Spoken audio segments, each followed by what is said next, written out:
Niratipikahan na ng Senado ang mahigit 2 trilyong pisong panukalang pambansang budget.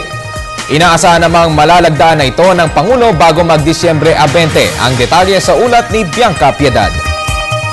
Magandang gabi, niratipikahan na nga ng Senado ang inaprubahang panukalang 2.006 trillion peso national budget para sa 2013 ng Congressional Bicameral Conference Committee kanina. Ayon kay Senate Finance Committee Chair Senator Franklin Drilon, agad na pagkasunduan ang disagreeing provisions ng General Appropriations Act of 2013. Napirmahan din agad ang bicameral report dahil halos wala nang nabago sa inaprubahang bersyon ng Kamara at ng Senado.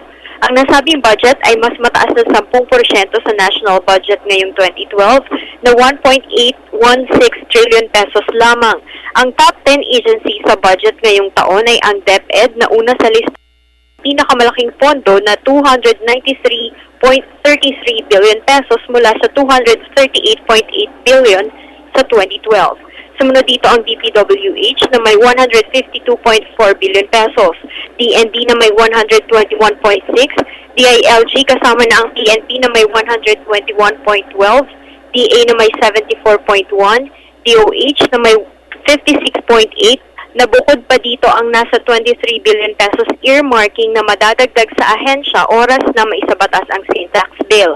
Ang DSWD naman ay may 56.2 billion pesos, DOTC na may 37.1, DOF na may 33.2 at DENR na may 23.7 billion pesos.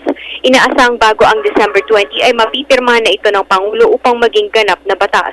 Samantala, sinimula na rin ng BICAM Committee ang pagtalakay sa disagreeing provisions ng sin tax bill sa parehong kapulungan. Ayon kay Drilon, ang provision na lamang sa rates at earmarking kasama ng burden sharing ang nakatakdang pag-usapan sa susunod na BICAM meeting bukas dahil napagkasunduan na ang non-rate provisions sa tabako. Tiwala naman si Drilon na maipapasa nila ang sin tax bill bago magtapos ang taon. Mula dito sa Senado, ako si Bianca Piedad, nag-uulat para sa Telebisyon ng Bayan.